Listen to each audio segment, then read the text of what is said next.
Hello everyone, welcome to a new episode of Friend Code. I'm your host, Michael Damiani. This week, I'm joined by ChronoKatie and Rebecca Stone. How's it going, both of you? Hi. Doing okay. Yeah. Doing fine. And how about you, Rebecca? Doing great over here. Really busy, but good kind of busy. That's good to hear. Busy, like when it comes to business, people always say busy is good. So I just take that as like truth, but I never know. Sometimes you, like maybe busy could be bad because, you know, you hear sometimes stressful busy, yeah, but all good things in the end. Oh yeah. Very true, very true. We're here today because eventually we're going to get to talking about Pokemon Legends Arceus because we've been putting a bunch of time into it. But before we get to that, I need to talk to Katie really quick because I've been following your social media the last like few weeks very closely because you've been tweeting a lot about Final Fantasy XIV. Yeah, I know that has nothing to do with Nintendo, but as Easy Allies followers know, I'm very big into Final Fantasy XIV as well, and I just want to know, like, it seems like you're really enjoying it. I'm just curious, like, how your kind of like experience, top level experience, has been with this so far, and what has drawn you into it so much. So I started playing it before even Heavensward came out. Oh, like, wow, I actually, yeah. I forced some of my friends to play it because I was like, no, this will be great. We'll play an MMO together. Like, I had played WoW back in the day, so I was like, I moved on from that, so I was like, this is gonna be awesome. And ironically, they were the ones who got super into it, and I fell off. And I would continuously come back to 14 over and over, and I like it, but I'm not super feeling it. Until finally, around like Shadowbringers, first I fell in love with the story. So that helped a lot because my friend was like, the story got so much better, you got to come back. And then finally on an Endwalker, like I was like, okay, this is my chance. New expansion, like really going in fresh, perfect time. I tried one more time, and I'm finally like feeling that like hook. Like as someone who's played MMOs before, you kind of know, when you're like fully into it. And finally it happened. Mainly because like I went and looked up like a bunch of things you can do in the game, because I love the game, but I don't think it's like amazing at explaining all of these like options you have available in it. There's like some tutorials, but it's not super great.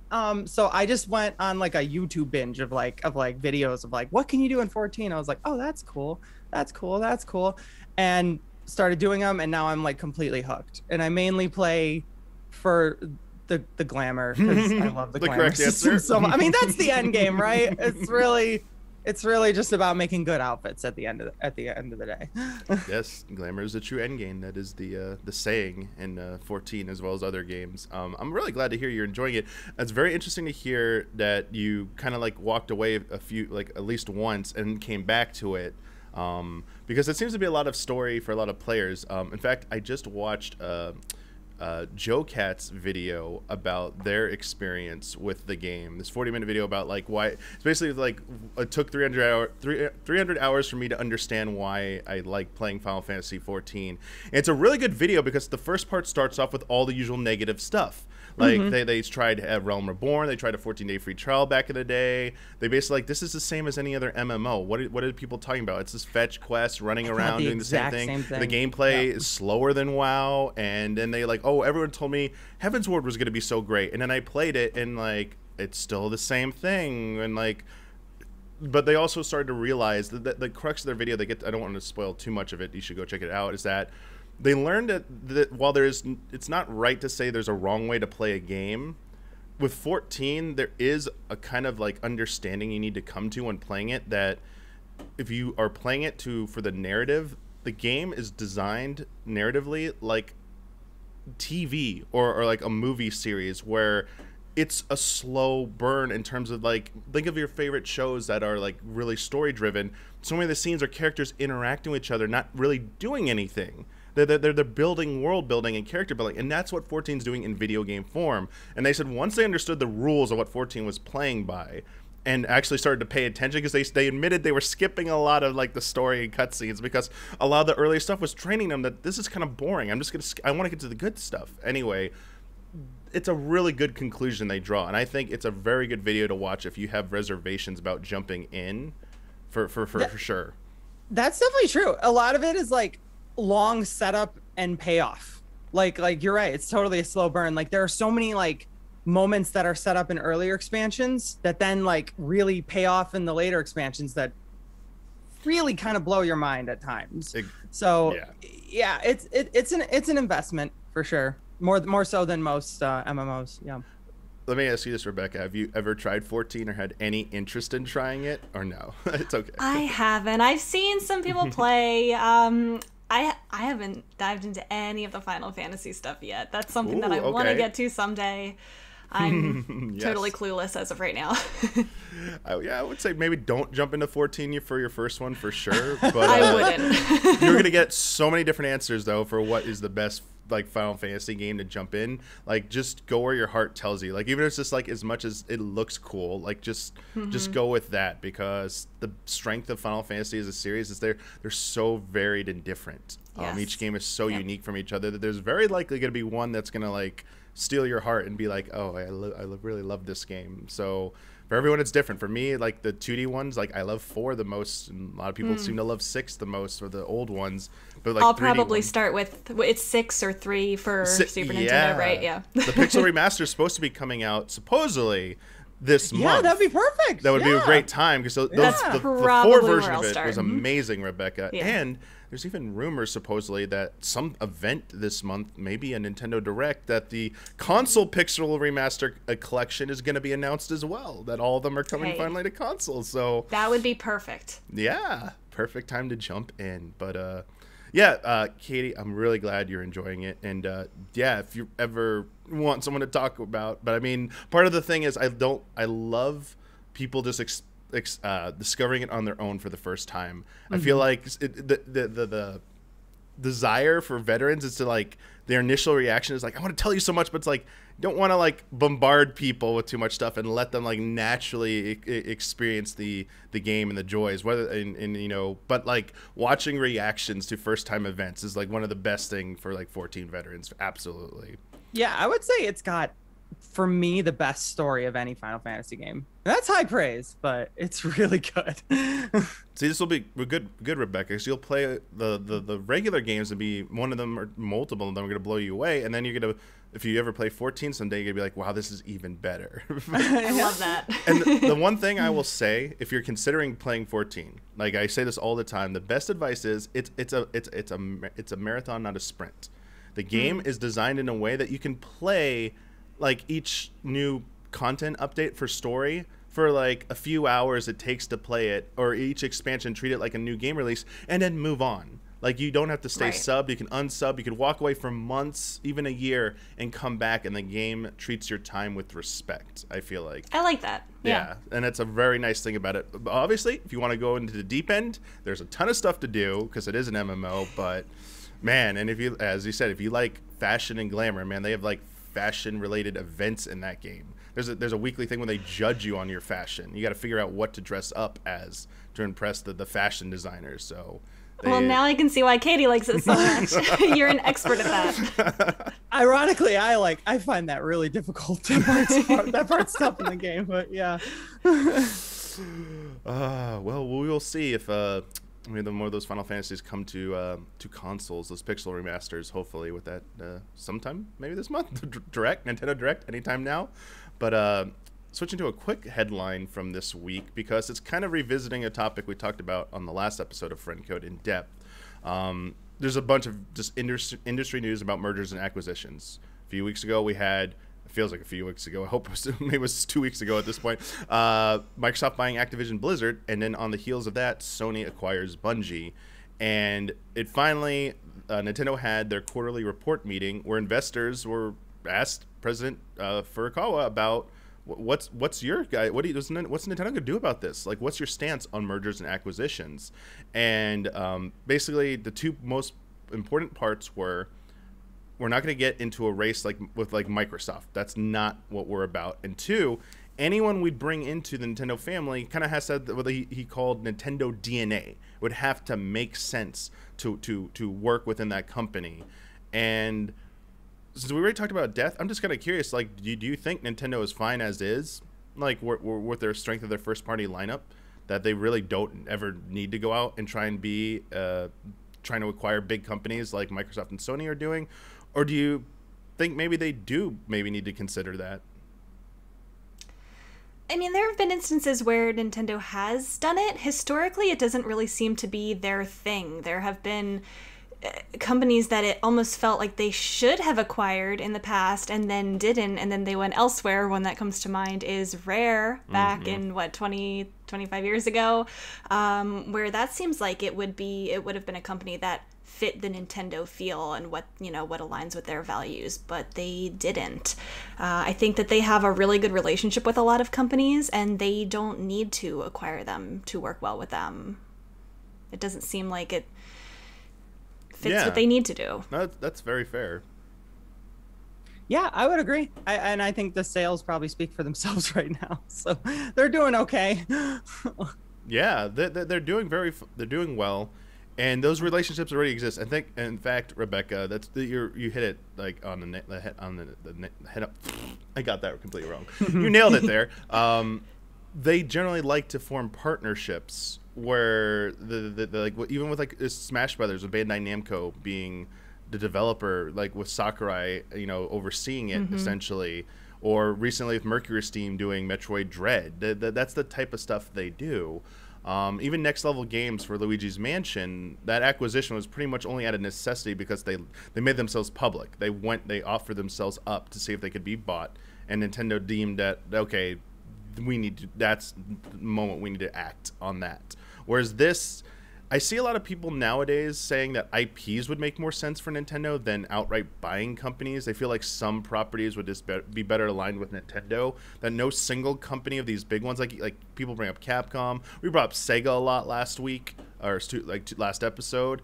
And even those companies, they have like issues. Like Sega has Creative Assembly and a whole PC development. And that, like, how would that fit in with Nintendo whatsoever? Right. But I mean, let me ask. Did not get too in depth here because we were talking about. Let me just ask you a fun question. Is there any company that if Nintendo bought, it would like make you super excited, or it would absolutely be like no because you like playing them on other consoles for other reasons, like whether it's like visual fidelity or just like whatever? Is there any one that you'd be like, oh man, that makes perfect sense, or man, that would be the worst idea for them? I feel like I feel like I'm not a huge fan of like the company acquisitions in general. And I feel like all of the stuff that I like from Nintendo, like of a company that they could likely like purchase, they're just going to keep making them for Nintendo anyway. Like, Retro Studios, for example, or something like that. I don't know. That's how I feel about it, but I feel the same way. I think there's a lot of them that make sense. You're right, Retro Studios make sense. Do they... I don't like the idea of it either. I don't like the idea of every little company being bought up left and right. There's no need for it. I don't think it's a pro-consumer concept in any way, in any sense of the world. There are some where it's like, okay, if a company could buy them and give them resources to develop more games, better games, sure. But you don't need to acquire the company to do that. Nintendo gave Mercury Steam resources to develop Metroid Dread. Did they need to buy them outright to do that? No. Yeah. I like both of your takes, actually. This wasn't brought up enough on the last episode, but I mean, the sentiment I think is shared by a lot of people, especially here at the Easy Allies. Like, I'm Michael Huber. Every time he hears about this, like he dies a little on the inside. Like, it sucks. Like this, like it's not good to see all these studios getting bought up, and like everyone keeps suggesting, well, Sony should buy like Capcom or so and so, like should buy Square Enix. I'm like, that would kind of, unless they leave them alone, that's probably gonna suck at some point, right? Like they never go Capcom that well. Capcom doesn't need the finances or resources that Sony can provide to create good games. People think that like magically, like, oh, Sony bought Capcom, that means like I can get that random game that they haven't made for years or whatever. It'll just magically come back, and it's like, no. I understand it's a possibility, but not really. It's like you're probably just gonna see a lot more Resident Evil and Monster Hunter and like nonstop of that or something. Who knows? And like similarly from like Nintendo, like. Like they like to form these partnerships, and I think no matter the last thing I was going to bring up is like the horror, the terrible situation of like all these big companies started gobbling each other up, and there was no one left for Nintendo to work with per se. Like they all made them exclusive. Like I don't ever see that happening, but I feel like Nintendo would just find a way to like find new studios and work with them. One of their biggest strengths still is their relationship with indie companies. Like the Switch has allowed a lot of those titles to thrive. And even during the Wii U, when it was struggling with traditional third-party support, that was one of their biggest initiatives. It dates back to the Wii with the WiiWare stuff. They were really pushing hard, and they kind of stuck to that. And while it's not the perfect platform, I think, I feel like people always say like Nintendo's just like the first-party platform. Like it is, but also like it's a very strong platform for indies. And we see on the Switch, indie games seem to sell the best on there, even when they're multi-platform, which is like great. You know, it's one of its strengths they can leverage. And if everyone's going to buy everyone up, Nintendo's just like, you know what, a lot of indies don't even want to be bought. They're not for sale. They're like, we value your independence. So I don't see a shortage of indie developers anytime soon. Yeah, I think like for all their faults, there's something to be said about like Nintendo and their like, you know, respect for artistic integrity and like, you know, the little developer that could, and like they have a lot of respect for like just gaming in general and the like artistic side kind of gaming, and they like, you know, they would leave a company alone to kind of like follow its own artistic merit, if that makes sense, you know. And I think I agree with that approach. Yeah, I think Nintendo does just fine with their first party. Indies and third parties could go away and Nintendo would still just be fine putting out all of their first party games. If Nintendo's the ice cream and indies are like the whipped cream, it does great on the ice cream, and then any other third parties is the cherry on top. Like they still have a good relationship with Microsoft. We're still seeing things like Cuphead and Ori on the Switch, and those do just great on the Switch. But are they needed? No, but they still have a working relationship with them. That's a very good analogy and a fair point too. Like I hope people understand like the two things: the strength of Nintendo's first party IP. Like it is unmatched. Like it's not like, I know this is a Nintendo podcast, but like the numbers kind of back it up. Sony is pretty close. They have a lot of strong first party IPs too, but like Nintendo historically and through Switch, it just doesn't even come close with that. And two, I see a lot of people, we even dabbled into last episode about like from the hardware side. Nintendo's console hardware has been hit or miss, but Switch is a hybrid, and it looks like there's no indication they're going to break from that, even with the supposed Switch successor. It seems like this is the solution going forward. Nintendo has absolutely killed it. They are the king when it comes to handheld gaming specific devices, dating back to the Game Boy. Like Switch was technically not only a successor to Wii U, but a successor to 3DS. And 3DS was a very good, like, sold very well. Everyone's like, oh, it didn't sell much as DS. Well, DS was a giant. It's right up there next to the PS2. It's like virtually tied for like the best-selling piece of hardware. And like Switch is probably going to chase that. It just broke 103 million, surpassing Wii and PS1. And they said it's in the middle of its life cycle still. It's definitely going to catch up to that, if not surpass that. So you're very much both right, especially you, Rebecca, about like the first party strength. And like the last thing I will say, sorry I'm going so long here with this, is that who's to say Nintendo can't bolster their own ranks and hire more talent to bring in and make their own new studio? Like it was like they need to hire other people, like, or bring in other studios. Like they just make their own new studios, like their own R&D development teams. Like this is what other like that's all they do. Like they've already been like, you know, they've hiring talent for stuff like it's always a joy to see those Monolith Soft postings for those their game listings. Like they are clearly expanding and growing, and if it ever came to that, I have confidence that they would just expand. I know there are people who have these pipe dreams, but like the reality is like those will probably never happen when it comes to Nintendo. So those dream acquisitions, I feel like, especially now that I've had more time to think about it since the last episode, it just doesn't seem like that's how it will pan out. And that's not Nintendo's MO, like as much as we don't want it to be. But one thing about that first party IP, even though it's not really a first party, but it is a game that is exclusive to Nintendo platforms, the Pokemon series. And the reason we are mostly here today is because Pokémon Legends Arceus came out just recently, the end of January 28th here in North America. It has been out for just over a week now, and it is the second fastest selling Switch game, sold 6.5 million copies worldwide so far, So it's safe to assume people, even if they're not liking it, they were very interested in this game. And are you really that surprised by the kind of the reaction that this game has had so far, given its concept? No, I wasn't surprised to see that it would sell well. I'm surprised at the positive reception, I think, in our bubble of more, I guess, not casual consumers. Yeah, this is like the first time in a while where it's selling well and being received incredibly well. Yeah, there isn't that like weird some people are liking it, and then there's like another very vocal group that's like, this is like terrible, like you don't like for whatever reasons, like you missed it this time, Game Freak or whoever was working on it, like with Pokemon Diamond Shining Brilliant Diamond and Shining Pearl. I mean, it was actually a different developer than Game Freak for that one, but I mean, you know, that one's getting accused of being buggy. You had the whole fiasco with Sword and Shield that we don't really need to get into, and it's like just but general the consensus has been, even if you're enjoying these games, they just haven't really changed that much. And then you get Legends for since its announcement, it has been clearly marketed as this different direction for Pokemon games.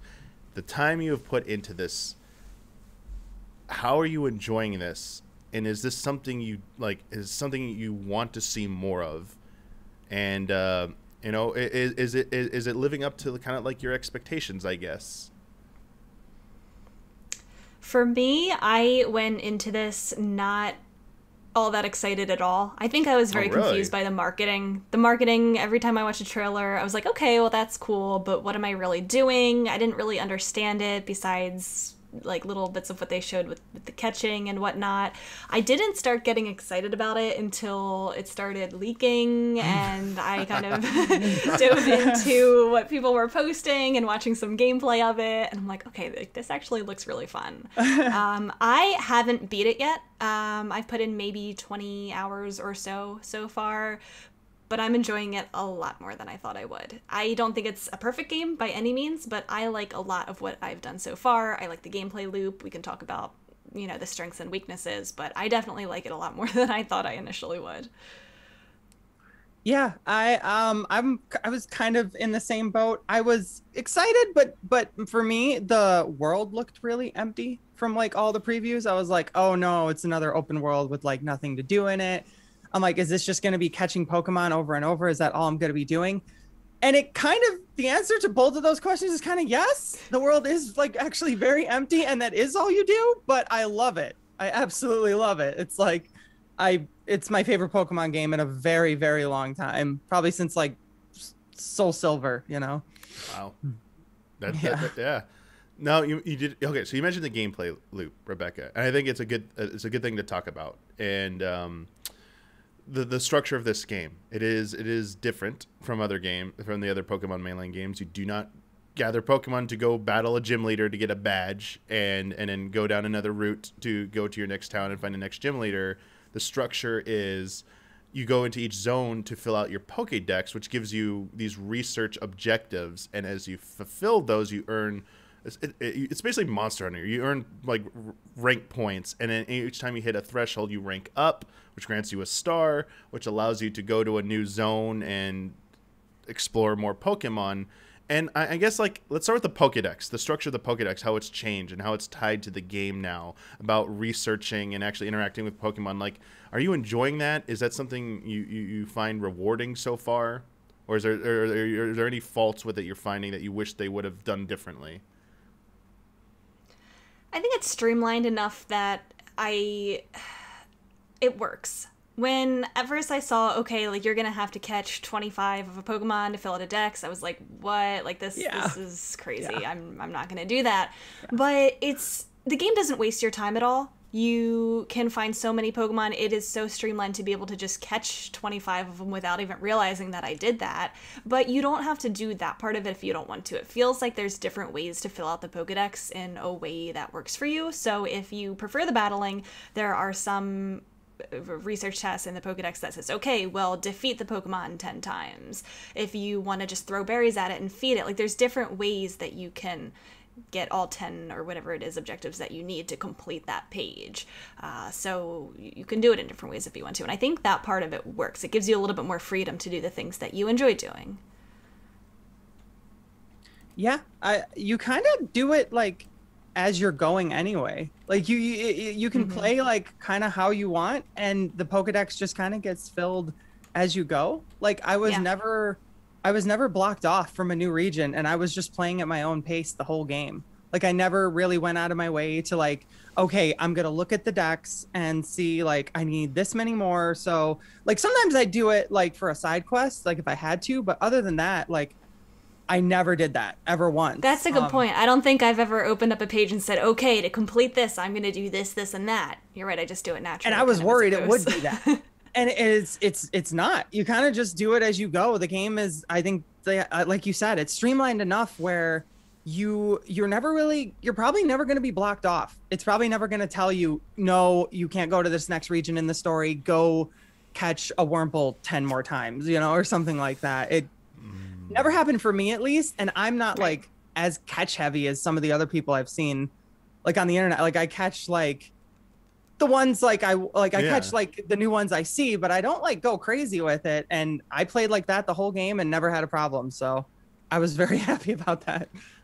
So I really only want to comment when I think I have a slightly different experience here, because just full disclosure, this past episode of another show we do called Frame Trap, we talked at length about our experience with Pokemon Legends Arceus, so I kind of gave like my overview, but so I kind of want to get more of your two's impressions, so I'm trying to talk a little bit less during this segment for our listeners and viewers. The one thing I will say is, to access the 3rd and 4th regions, I absolutely was behind on my research points and had to go back into the current area, and it did feel kind of, for me, it felt a little grindy for me at that point, because 2 reasons. One, I felt like I was trying to fight or catch everything I could along my way, but they give you a mount so early in this game that I'm like, what's to stop me from like just riding over to my objective and like just talking to that person and proceeding with the crit path stuff? I'm like kind of curious, and I was enjoying that. I was having a really good time, and occasionally, oh, this area looks interesting, I'm going to stop. So I was playing it at my own pace, but I started to encounter that with accessing Region 3. So maybe I wasn't spending as much time in there. The other part of it that wasn't adding up to me that I thought would account for it, but it's not, this is more a design complaint for me, is those side quests. They do give you a lot of side quests, but they're basically boiled down to fetch me this amount of stuff, capture this Pokemon, or complete a Pokedex entry for this Pokemon.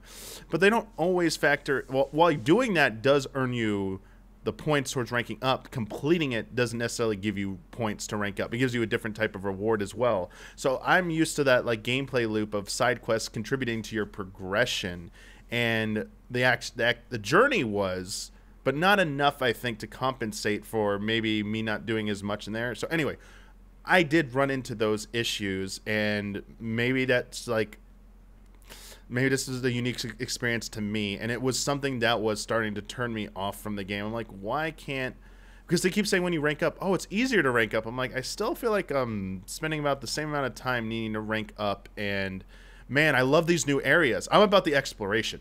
Like, I know it's not an open world game, but like, the illusion to me is it's kind of like that. It's more Monster Hunter, modern Monster Hunter with its zones than open world. But man, like I'm imagining what if Breath of the Wild told me in the next one you can't go here till you're right. I'm like, ooh, that's like that breaks on the exploration for me, and that's what I was enjoying so much about that with Pokemon Legends. So I'm just bringing that up as like a difference of opinion there. That like for me, it was starting about 10-hour mark. It was starting to become a little bit of an issue for me. I think your criticisms about the side quests are valid. I do feel a little bit let down if I go and do a fetch quest and then I get like 4 berries as a result. I think that they could have refined that a little bit better if maybe instead of just paying some guy some money to expand my inventory, I could have done a quest to do that. I think that part could use some work. I feel like, yeah, you can just go straight to your objective and do that, and I think if you do it that way, you're going to find yourself a little bit behind with the research. For me, I have a little bit of a different experience with that, where I'm on my way to the objective and then 6 different things distract me on the way there that I am 3 hours later and I haven't gone and done it yet because I was so distracted by this swarm that came up, or oh my gosh, this Pokemon that, you know, that has distracted me. So it's kind of like that Breath of the Wild feel for me, where I get distracted on my way to do something and then I am like way, you know, off from what I was originally doing. Mm-hmm. Yeah, I think that's like, I think it comes down to how much you get out of like the Pokemon series with that in general. Like if you're one of those people who like, oh, every new Pokemon is an event kind of, then that is how you progress that way. Because like, you're not going to gun it to the, at least for me, I would never gun it to the next objective just because I'd see a new Pokemon and then I'd see another new Pokemon and then I'd see another new, and that's the whole reason I was playing. So like, or when I got it in my mount, I'd be like, oh, I can now go over here, which I've never been at before. And then I'd find a completely new Pokemon, and that feeling never got old for me. So it just kept going and going and snowballing. Katie, I don't know if you had this experience, but I've never had this in a Pokemon game before, where I come across a totally like boring Pokemon like Finneon or something that would not have excited me in a normal Pokemon game, where I see it and I'm like, oh my gosh, wait, I need to catch that. Yeah, like something that I will never even use or care about. Yeah, when I play the main games, I'm like, I just stick to like my team. I barely catch anything, honestly, but like for some reason in this one, yeah, everything, like a Barboach. And I think because it makes it so easy, I can check a Pokeball at it, and like it doesn't take a whole lot of time to do that. And it's always a little bit different every time. I feel your experience. I mean, sometimes it's samey, but like, you know, different Pokemons like different foods. So you look at what food it likes and throw that food. And let's say you're out of Ultra Balls. Well, you've got Heavy Balls, which are awesome because if you actually sneak up from behind them and you hit them from behind with a Heavy Ball, it's like a triple chance or something. And or there's like a moment where you're like, do I battle this thing to catch it, or do I just catch it? Like, are my Pokemon a little weak? Because thankfully it's a harder Pokemon game than the ones we've seen recently. And like, if are my Pokemon weak, then I'll just catch it without. And I think I might be wrong, but I think the game rewards you more if you catch a Pokemon, an alpha Pokemon, without battling it. You get like a larger rare candy, which that's a good design choice in my opinion. And it's just so satisfying when you manage to do it. Like I saw an alpha Infernape and I was like, you know what? Maybe I don't have to fight this thing. So I throw a smoke ball to like sneak up from behind it, and I scan it, and it's got like the one arrow, which means it's really hard to catch. So I figure out what it likes. It likes this food. Throw that food.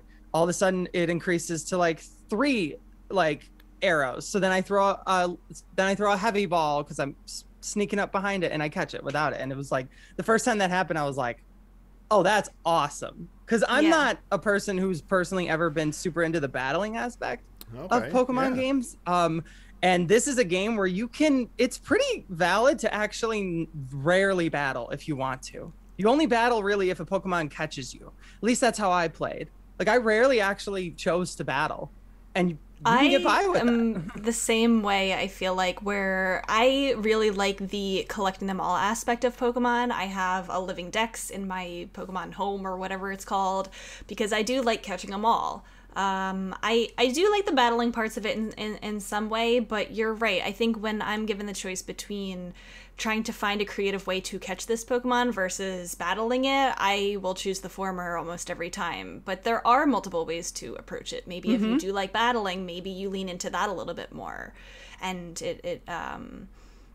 it's interesting, I think, to see that not every way to approach it is the same, because you're right, some of them might act differently. The bird Pokemon, I think they might be more likely to fly off. You might need to be a little bit more stealthy to catch them, whereas some of the Pokemon like that Infernape might be more aggressive, so it might be harder to catch it that way instead of battling. And so I think there's lots of ways to approach it. Even with battling, it's like, this is the one where I mind battling the least anyway, because they're so seamless. It's seamless, and they changed it up a little bit. I feel like I want to talk about that if we can. Yeah, I was actually going to ask you, since both of you were bringing up that you prefer your kind of play styles for the game, I was actually going to ask you, when you do battle, how are you enjoying the changes to the battle system? Because it's no, it's not so much. It's still turn based, but it's not the for people who aren't familiar. It's not just you go, they go anymore. It's got like you can bring up a menu that actually shows you the order of how your actions will impact it. It's kind of like Final Fantasy X. Final Fantasy X, yeah. Yeah, it's kind of like that exactly. Yeah. It's really nice. But yeah, how did you two enjoy the changes to the battle system? I think one reason why I don't traditionally like the battling Pokemon, not to say that I don't like it, but don't prefer it as much, is because after a while it feels like you're spamming the same attacks. Katie brought up how Pokemon games aren't hard. It's rock, paper, scissors. Once you know all the type combinations, I feel like I get over leveled and then I'm just spamming water on fire attacks and so on and so forth. There's not a whole lot of strategy to it in the main story, at least. And I feel like that they're at least trying to change that up here. They're adding that strong style, that agile style, so that maybe if you want a stronger attack, you can do that, but then maybe the other Pokemon goes twice in a row because you're a little bit slower now. So there is that added strategy, and I would like to see them lean into that a little bit more because it changes it up. It adds something a little bit more creative, and it actually makes me think more when I am battling. Yeah, I've had a few like instances where I like that I had to like think about it. I think it's a little undercooked. Like you said, I kind of want them to delve into it a little more. It feels, it's good. It's a nice like fresh new thing, but it does feel like there could be a little bit more to it. I think maybe one of the problems is that they got rid of abilities, I think, and like Pokemon being able to hold items.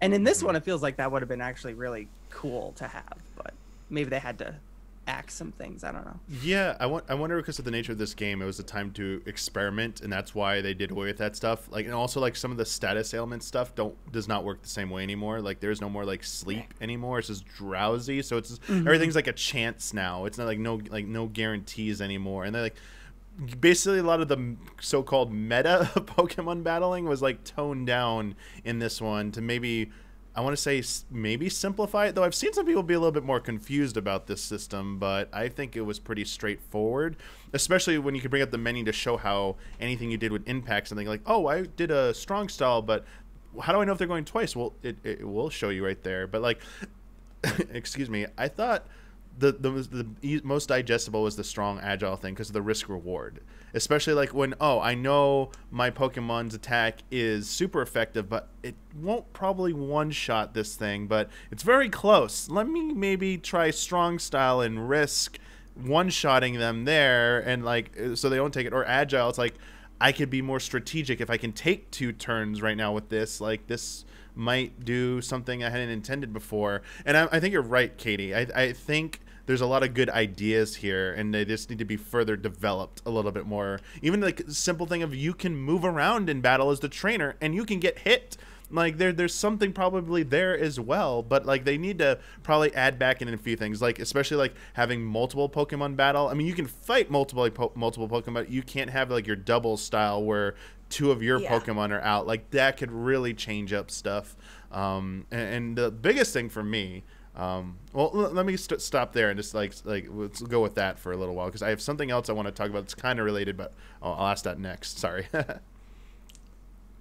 I was just gonna say, like, I love that you can like run away before the battle's even done too. Like you're already on your way to the next battle. You throw Pokemon. Yeah.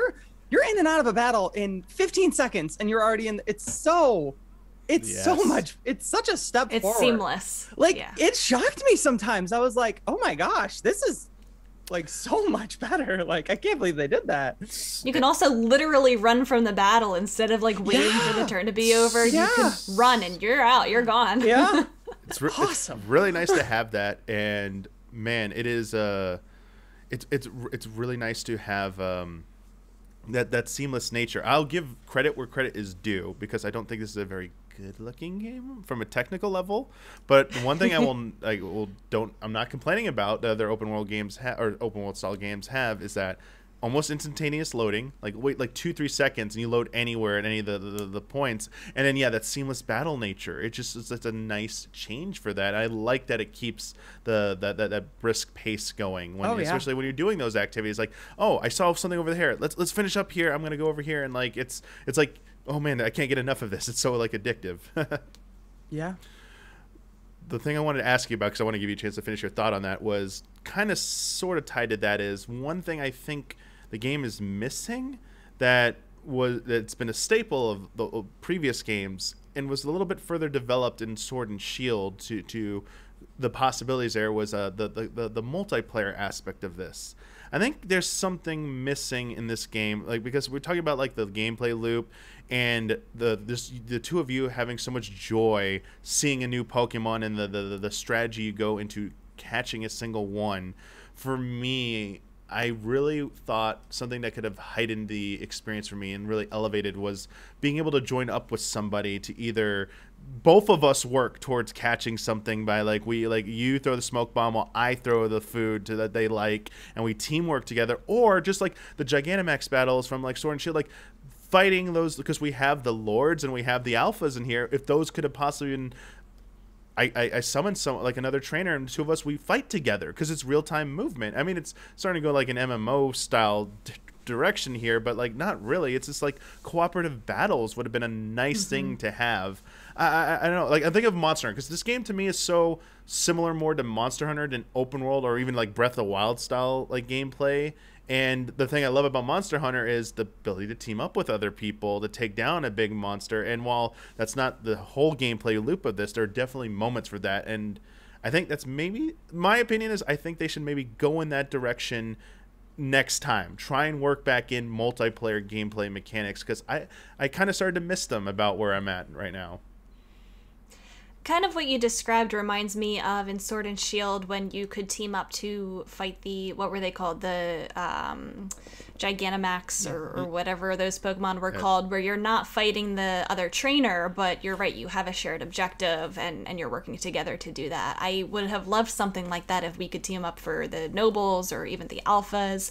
I think I would prefer that rather than some multiplayer of just fighting each other. Oh, yeah. I think that's worn out by now. I don't really do that with my friends in other games, the previous Pokemon games.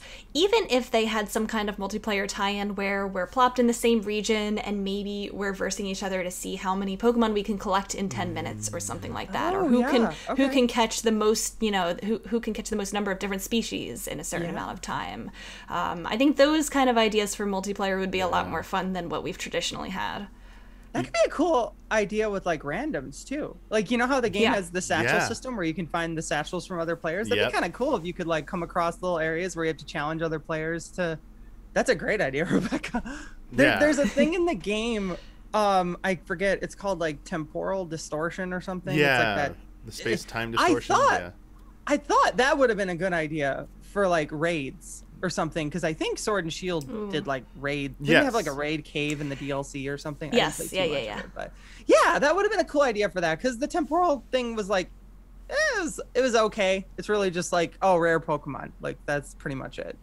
Yeah, because the premise of that is presented in the game. It's supposed to be like, oh, you could. It's like a risk thing. There's a lot of cool things you get in there in rare Pokemon, but it's gonna be much higher level than anything else around you. Like that would have been like perfect opportunity. Like, well, let's go in like an exploration team and see what we can get out of there together. Or it was as simple as like, there's gonna be a really strong Pokemon and raid in there. But you're so right too, Rebecca, with those ideas that's the way to go. Like, and Nintendo's done simple stuff like that just like feel like they're geniuses. That's why we call them geniuses sometimes. Like even like in Super Mario Odyssey, the Luigi's balloon thing where you hid like thing, like the satchel's already there, but they're kind of like they're marked on your map. What if you're one of the challenges I issue you, like, okay, so we're gonna start in the first region and I'm gonna hide like a Pokemon in a certain spot, whatever, and the first one to catch them and find them, or it's literally cool. Your idea, but they can come up with that. They've already been doing this in other games. Like it's there, and then like this gets to me like the activities in the game. Like for some people, it sounds like it is very satisfying what they have already, but I think there is. If they want to appeal to even a broader audience, I think there is more they can do for what you do in the moment-to-moment stuff. If like I just want to break from catching Pokemon right now, and side quests are still gathering stuff, like I want to do like a fun thing, like the quote-unquote mini game style stuff. Like this is kind of like playing a little bit into that as well. Like where are those kind of side attractions? And I respect that this is Game Freak's first attempt at something like this, and like just what I said with Breath of the Wild. it was important for them to get the things that mattered right first, and to identify what people really want out of these games before going, like, trying too much at once probably would have diluted this experience and made it a little bit worse for a lot of people. So I think they made the right call. But going forward, I would like to see some of these ideas you brought up, like, absolutely incorporated into the next attempt at this. Yeah. I guess my question kind of is like, you know, seeing what you've played so far, the lessons this game has learned, what would you like to see return from this in future games? And do you think this should this be the future for mainline games, or do you see like things from the other? I don't like to separate them because they label this as a mainline series entry, but obviously people are going to differentiate between Arceus and then every other mainline gen title has come out, because they're not structured like this. So we'll call it like the gen structure, like the gym leader battle stuff. Like, is there anything from that you think would still benefit this type of game? Like, is there like a path forward where some of the best ideas maybe from both come together? Like, what are the things you'd like to see going forward? That's actually... Oh, sorry, go ahead.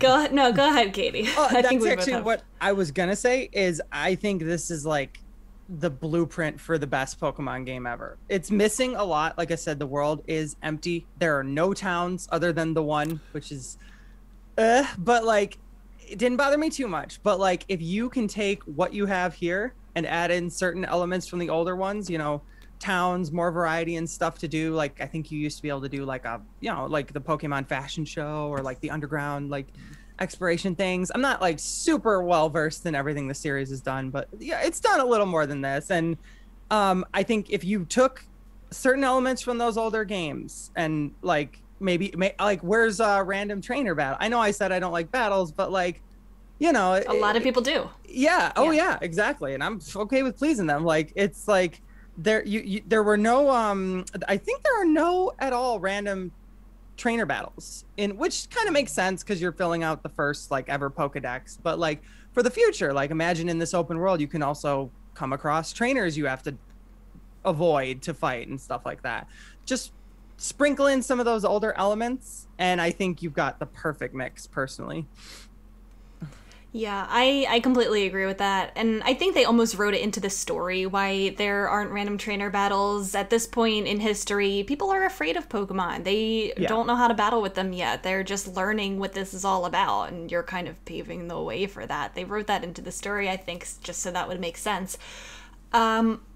I almost see it the other way around of what you just described, Katie, where they take the ideas from this and put it into the next generation. So take what works here, and maybe each region that we have, like the Obsidian Fieldlands or whatever, is like a route in the game that leads to the next town. Okay. Where then you have your gym battle and, you know, kind of what you see in a traditional game. Maybe throughout that route, and it doesn't have to be, I think, as big. I think it could still be a linear kind of route where you have trainers and, you know, you have different types of Pokemon in each area, and it's the same kind of catching mechanic where you can fill it out that way, and you can still catch a bunch of them, whatever. But we have those same mechanics through the eyes, I guess, of a traditional Pokemon game until you finally get, you know, your gym badges, until you get to your Elite Four. So I guess kind of taking what we have now and making it like a seamless game. Yeah, I don't know if that makes sense. No, yeah, Okay. that definitely makes sense. You mentioned something about the premise being woven into the story. I know we didn't talk about this. I know we're talking about like the future, but I kind of want to ask this real quick. The concept of every Pokemon game has been about like, oh, Pokemon and people live in harmony and we love each other, and like we've been like doing this forever, and like this game kind of like, no, Pokemon are terrifying. Like, did you appreciate that just doing a different thing where Pokemon are like scary? Like, people are afraid of them. I even mentioned the difficulty a little bit. It kind of goes with the game. Like, this game isn't the most difficult, but definitely pushes back more, I feel, than any recent entry in the series, for sure. I think I appreciated it. Definitely, like, I didn't pay too much attention to the story. I've never been super into the Pokemon game stories, but like from a gameplay perspective, I love that like a friggin' like Parasect is gonna try to hyper beam. To me that adds like so much excitement to it. So I like it. Yeah, I do appreciate that they're trying something a little bit different here, and I think part of why they made that the story is to explain a lot of the limitations that they had here. But I think it adds some realism to the world in a way, because it would make sense that in these ancient times with these huge alpha Pokemon, and, they don't have a lot of technology, they're a small settlement, it would make sense that they're terrified of it. It's believable. I think, imagine if Pokemon were real in our real life and you have this giant crab type thing hyper beaming you. You would be afraid of it too. We don't have, the capability to deal with that, but I like it. I like that they're trying different things. Yeah, I appreciate it. I like how kind of like dark it was in the beginning, where like the captain was like threatening you, like you got to prove yourself, otherwise I'm gonna throw you out in the wild or you might die. It's like you can die. I love that all of your Pokemon team can faint and die or whatever, but you can still keep going. You don't black out. The first time that happened to me, I'm like, oh, guess I'm going back. I've blacked out, and then it's like, oh, you have no Pokemon left to fight. Good luck. Go run away. Yeah. And you can still make it. Like if you go get the stuff to make a revive or teleport, then you can make it. Like, I thought that was amazing. Cool. I have two last small things I want to ask you about. First, we didn't really talk about this at all. I know it's related to combat. The frenzy noble battles, the structure of how they play out, the ones that you have encountered and done so far, like the glowing yellow ones, the ones that were struck by lightning. Were you enjoying those? Do you like what they were doing with those types of encounters, or are there any faults you found in them that you wish they would have done differently? I've only done a couple of them so far. I assume that they're all probably pretty similar. I didn't use Pokemon to battle them at all. I just threw the bombs at them and avoided their attacks. I feel like that's gonna get pretty repetitive. I like the idea a lot. I like that you can choose to battle them if you want it to go a little faster, or if you're not so good at dodging the attacks. I don't know. I think those probably are a weak point, especially considering that they're supposed to be a boss battle. I'm sure they get harder. I don't know. I wasn't impressed by the ones that I've done so far. I think it's an interesting idea, like a Pokemon boss battle. I'm like you. I did not use my Pokemon until like the fourth one, so it is very much just like I mashed the button to throw those things, and but at the same time, I don't know how they would do it. Like, how do you balance like Pokemon battling with like the energy of like a quick, big boss battle? So I don't know how much better it could have been. But you're right. It's definitely one of the less exciting parts of the game. Yeah. Especially what the two of you said, it sounds like it kind of like echoes my sentiment, where they were supposed to be this really big payoff. And they are interesting and intriguing, but I feel like they aren't adding anything too exciting for me.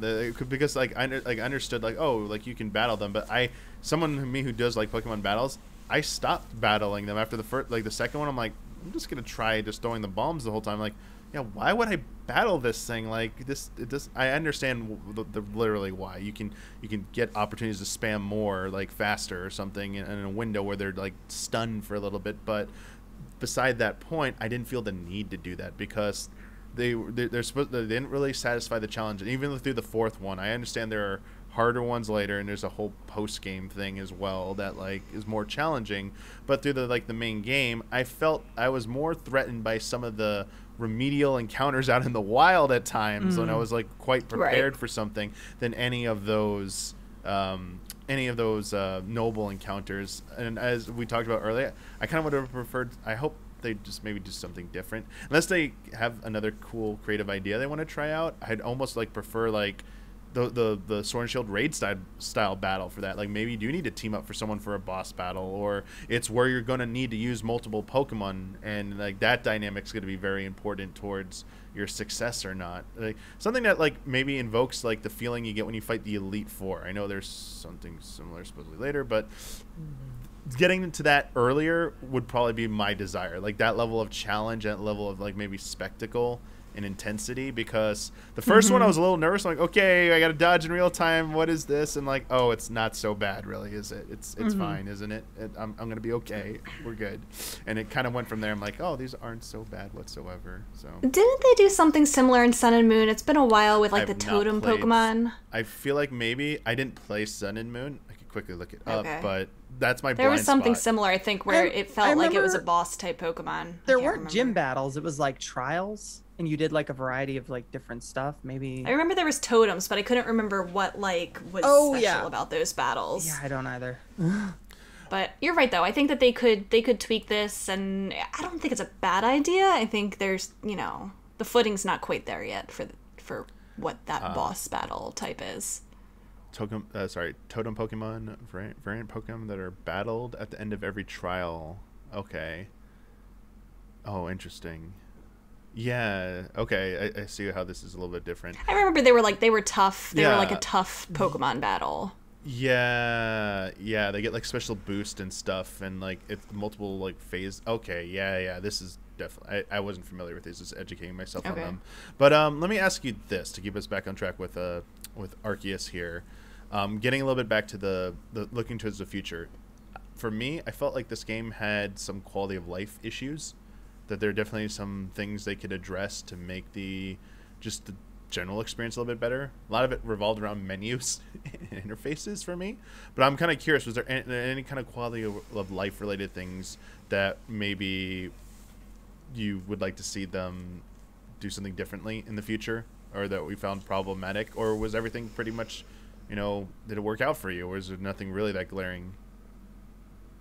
As somebody who has put a lot of hours into Animal Crossing New Horizons, I appreciate that I was able to craft in bulk and craft from my storage and not have to have everything on hand. So I'm glad that they got that part right. I never felt like it was really annoying to do things. I think that I know this probably doesn't count as quality of life, but I think that the pop-in is a huge problem. The frame rate is a huge problem. We probably shouldn't be having issues like that at this point. I don't know. Yeah, there's one in particular I can think of. You have to unlock the ability to release more than one Pokemon at once. Obviously you can do the thing where when your pastures are full, you can release the Pokemon and you get rewarded for it. And you have to get far enough into the story or something to be able to do more than one. I'm like, no, Pokemon. I forgot about that. Yeah, it's just there's no reason for why. There's no reason.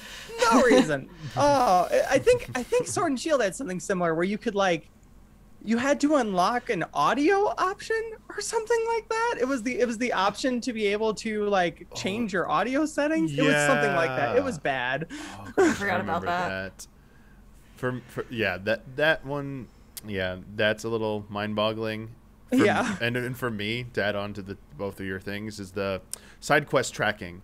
Like, it will show you when you've completed something, like you've actually turned it in. It gives you the check on it. But any of your active ones, like, you can manually set it to your active one, but it doesn't show you. Most of them don't even show you the status on it. It's like, can you just give me a little bit more options for tracking this a little bit better? Because I feel like, because you earlier were saying, Katie, about you never felt like you really need, you're dreading the game was to be about looking at your Pokedex all the time. For me, when it came to some of the side quests, that's what it did become. I'm like, oh no, now I have to look at my Pokedex, and why isn't it just on screen or something? Or just give me a notification when I complete on screen. Quest complete, or just go turn it in, or just something to indicate that's it's true. ready to go. They really also needed to be able to see completed side quests on the map, even if you're not tracking them. Yes. You have to track one to know where to go with one. Just have all those little dots appear where they are. It doesn't, you don't have to do it that way. Oh. Yeah, that was bad. To bring up something we talked about at the very beginning, there are even ways, because people worry about bloat, overwhelming the mini map or the full map with too many symbols, because you think of I don't know how familiar you are with a Ubisoft open world games. Sometimes there's oh my, what am I looking at here? There's so many markers on here. Yeah. But Final Fantasy 14, they cap it at 5 active things at once. You go over that, like it starts filtering them out, so you're not overwhelmed, and you just pick what you want. Like, so if I could set multiple one of those at the very least, and like it'll always show those on the map where to go, like how to track them, turn them in, like even a half measure like that, I would have taken something like that. At least the ones I've completed.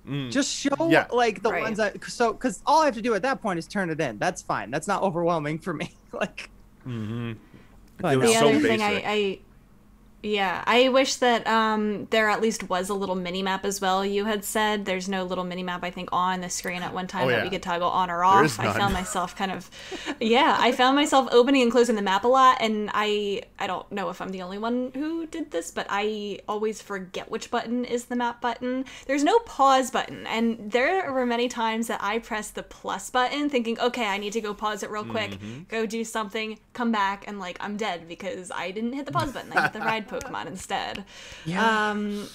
So I think that part of it just didn't feel very natural for me. Also the fact that I can't use a ride Pokemon in the village, I felt like it was so slow to cross the whole village to like get to the farm area or the trading post area. Maybe that's just me being lazy, but I don't know like about you, Rebecca, I'm moving at a slow pace. I would roll too, I'm like, I know this isn't making it faster, but like I'm embracing my psychological dopamine link in Ocarina of Time. It's roll that Ocarina of Time they're just like so many small things that I think that just add up in that game, and you nailed a bunch of the big ones that I had as well, and hopefully they address them. The last one I had was you couldn't. Even, I was going to say Skyward Sword. Breath of the Wild let me at least toggle the sprint and jump button from, like, the two they were. I desperately needed that because what the crouch button was and what the roll button was for me was flipped from most every other action game I ever played. So I was always like, I need to roll away. Hit the crouch button. I'm like, no! Yes, I do that too. I'm going to get hit now. I'm so... The button mapping did feel very unintuitive. Yeah, and especially with a game like this would have been like the time to experiment, like see what people want for their input selection, and if you really want to like keep it a little bit more like formulaic going forward, get that input now. But it's also been kind of like a weakness of Nintendo in general. Like a lot of their games just don't have that. I know they have the system. Yes, listeners of yours, I know Switch has a system-wide thing, and you could save profiles, but like I shouldn't have to do that. I should be able to do it in the game. Like I really wish they'd just do that. But yes, a lot of improvements they could possibly make to finesse and massage that experience. What about the music? I actually really liked the music that I heard in this game. I'm not sure if either of you really enjoyed it or even really noticed it. Like, it was another argument for me about why I like games that have kind of like thematic things that play, especially like during day and night or different circumstances, the themes change versus the more ambient nature. It felt like a nice balance to me, as opposed to something like a Breath of the Wild, which opted for way more ambience than like music in your face. But I don't know. Did you enjoy the soundtrack? Did you like how they presented it in Arceus? Well, one thing I really liked were the battle themes in this one. And then someone I was talking to pointed out, they're like, they're just the battle themes from Diamond and Pearl, right? I'm like, oh yeah, I guess they are. Okay. They're good remixes though, at the very least. Yeah, I feel like I like the ambient kind of music as well, when I'm catching it, or like going through the just going about whatever I'm doing with catching Pokemon. I don't know. I feel like I haven't even noticed the music too much. I've liked it. I like the town music. Yeah. I do notice some familiar Diamond and Pearl music. There's one that plays at night that I've noticed a lot. It's when things are starting to get like really kind of like, I think it's late at night, and it gets really peaceful out, and then it plays this kind of almost like Animal Crossing like track. For me personally, that didn't really vibe. I didn't feel that because I don't know, like there's like, it's like you're in the wilderness. It just didn't work for me as well personally. I was thinking I was playing Animal Crossing rather than like an open world, like immersive kind of experience. True. Yeah, I like the village music the most, I think. I guess I spent a lot of time there, so I was like just glad they got that theme right and it sounded well.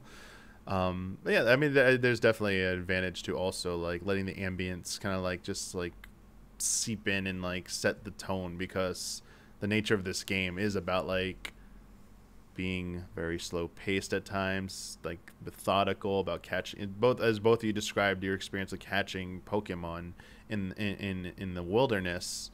It would be like if it was like blasting some like really like intense like action music or something there, or even like a bombastic orchestral theme. It's like that doesn't really go. So I think they were kind of, for the most part, smart. Obviously, like with that late night one, maybe it didn't like match up as well with like tonally with what they were trying to, what they were showing versus what you were hearing.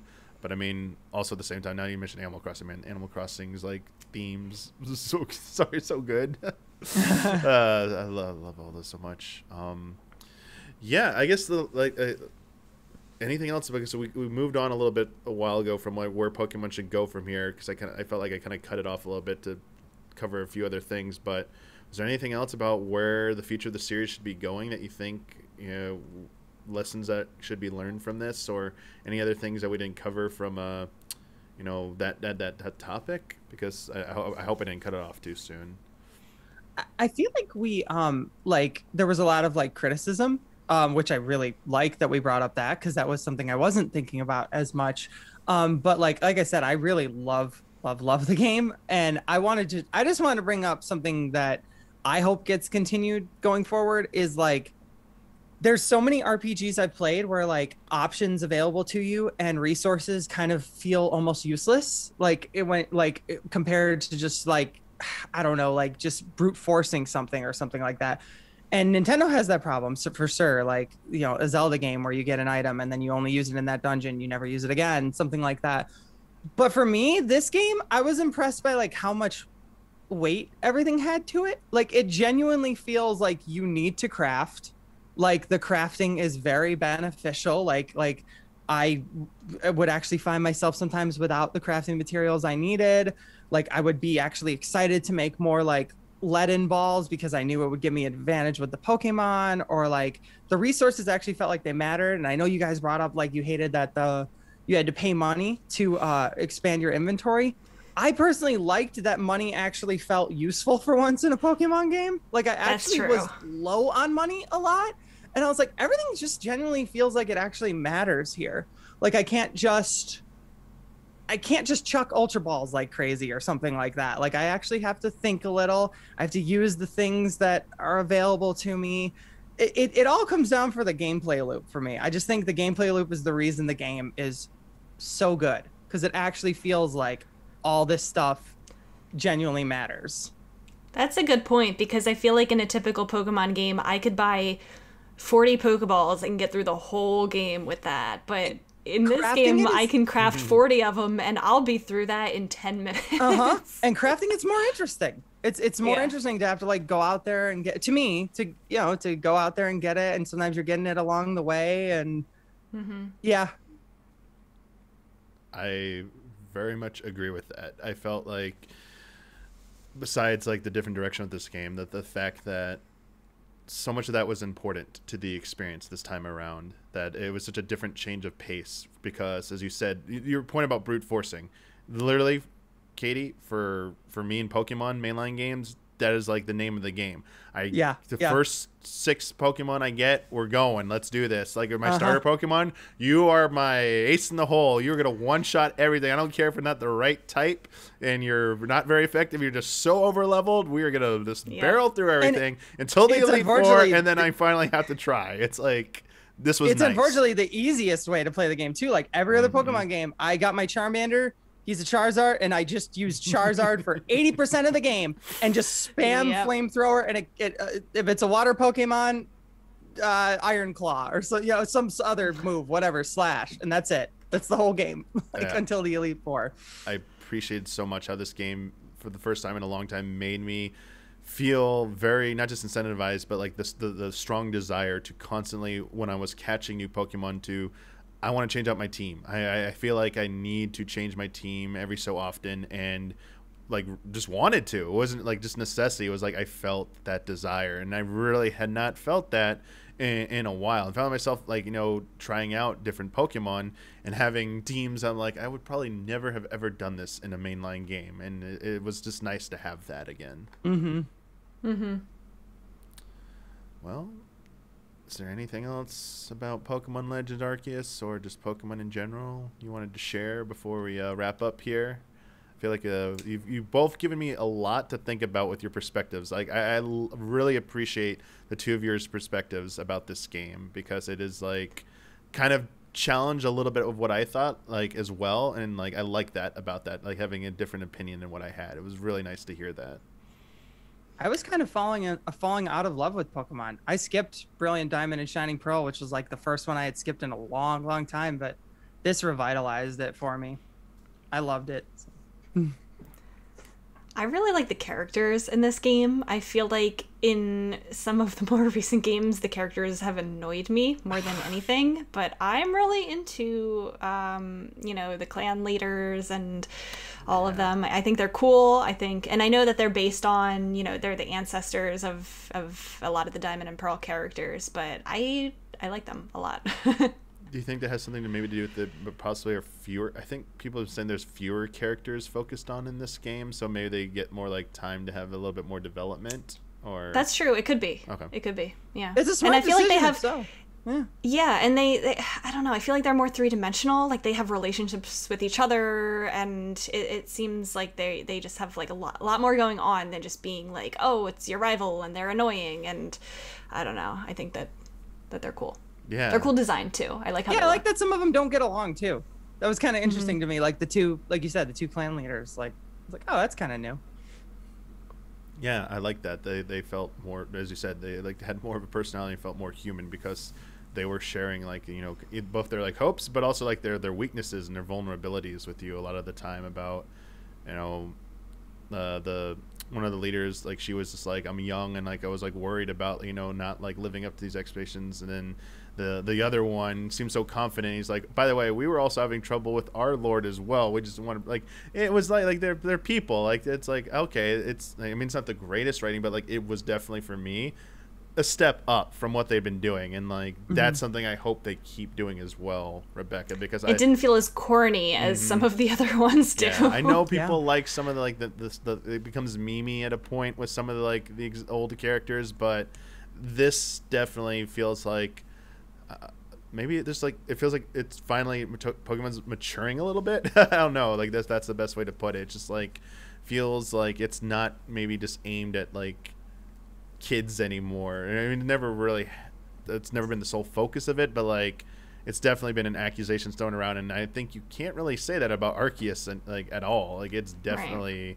If anything, very curious how people have young kids, how they're actually enjoying Arceus, especially with some of the changes and real time stuff, if they're enjoying it and stuff, because that would also be great feedback for Game Freak and the Pokemon Company. Be like, you're underestimating your fan base, especially your younger fan base. Like they do want these types of things. So like going back to the sales, my last thing I'll say is that I think the sales are indicative of that. Two things. One, there is demand for this, and there's a huge demand for this type of game in this direction. And two, the whole power of like dual releases, maybe it was overstated, like that 2 versions, like maybe people weren't always like, maybe there's some more analysis to go into that about like the structure of that, because I know people are like, oh, there's in 2 versions, like maybe they don't need to do that anymore. Maybe that is not, that will be a thing. That would be so wow if they stopped doing 2 dual releases like that.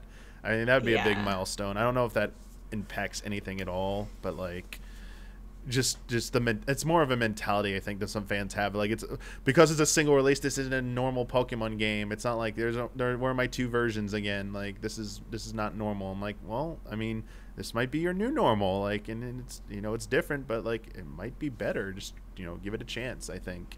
And as you said, for all its faults, I think they would be crazy not to come back to this and either incorporate a lot of what you said into future entries, or take this as a blueprint for making an even, like, taking this even a step further, and new games become something even a little bit more quote unquote evolved than this. And I think I'm just sorry. I gotta ask this. I'm just shocked this even exists, because like, what incentive did they ever have to do this? Because these games sell so much. Yeah, they do so well. Pokemon's the biggest like media property on planet Earth, and why would they ever have to do this despite like any criticisms? Like, I just want to know why they did this, because like I feel like it flies in the face of so many people's beliefs with Game Freak that they'll never do this. What reason do they have to do this? Their games sell well, and like, this exists. I'm just that alone is why I'm so excited about this and its possibilities.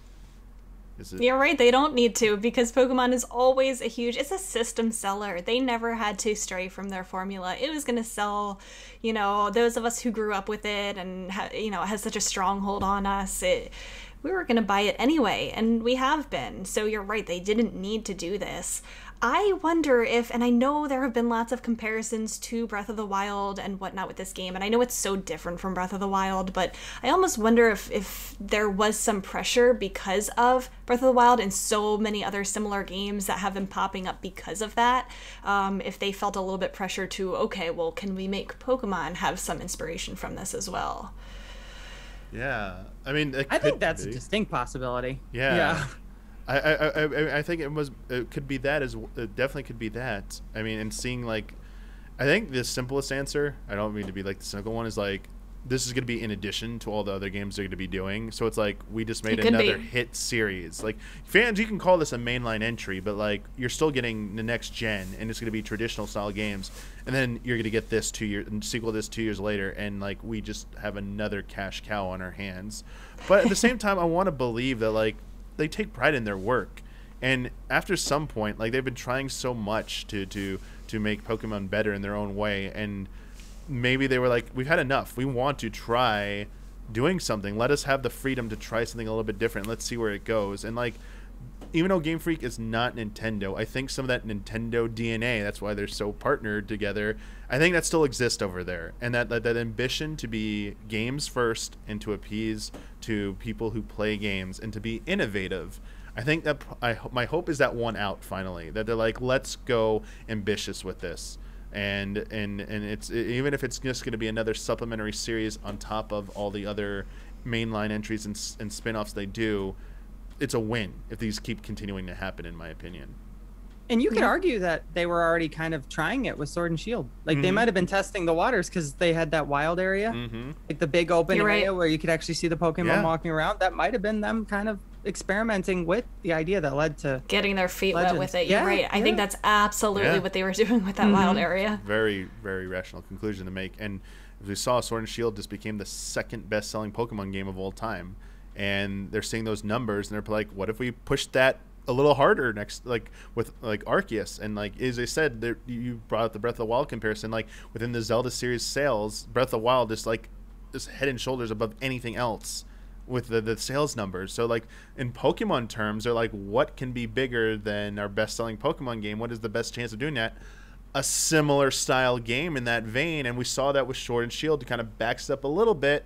Let's take that further. So I think, you're very right, Rebecca, with that line of thinking. I think that's probably it. And a little bit, hopefully, like the pride things are probably hopefully there too. Well, they enjoy the success and build upon it. And can't wait to see what that next Pokemon Legends entry is going to be. And probably. I will say, if they do another Legends where they're diving into the history of like an ancient region that already exists, I would love for them to do Johto next, because I think there's a lot there with like the Burn Tower and the legendary dogs and Ho-Oh and Lugia, and I would love to see an ancient Johto and do the same thing there and get all of that lore and story and bits and pieces there.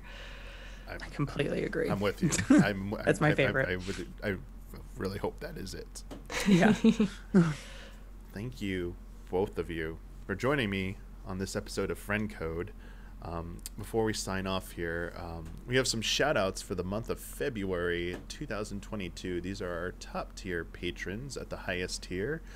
So shout outs to Elthanis, Greg the Dark Knight Kettering, Caleb Togi Crawford, Nick, and Raymond Wheeler III. Shout out. Thank you so much for your support on patreon.com/easyallies. And before we head out here, where can our listeners and viewers check out more of your work or follow you if they want to see more? Katie. You can find me over at ChronoKatie, one word, on YouTube and Twitter. Every now and then I do a gaming related video on YouTube, and on my Twitter I post gaming related posts and fashion outfits, sometimes based on video games. And they're really awesome. They are. What about you, Rebecca? Yes, so I'm mostly over at Twitter. I also stream on Twitch. Both of those places you can find me at Forest Minish. Awesome. Well, again, she's really awesome. Yes, yes, Thanks, yes, Katie. yes. Please follow both of them. Like, if this conversation hasn't convinced you, I don't know what else is, because like it's been an absolute pleasure hearing your perspective from on this game, and been like just enjoyed like the positivity the two of you were having at moments. Is like, man, like I like seeing the tangible reason why people are loving this game was like really nice to see and experience. So thank you so much for taking time out of your busy weekends to record this with me, and hopefully we will see you again in the future. We'll be glad to have you on again. And until thank you so much for inviting us on. Yeah, thank you. You're very welcome. And until next time, everybody, may the way of the hero lead to the Triforce.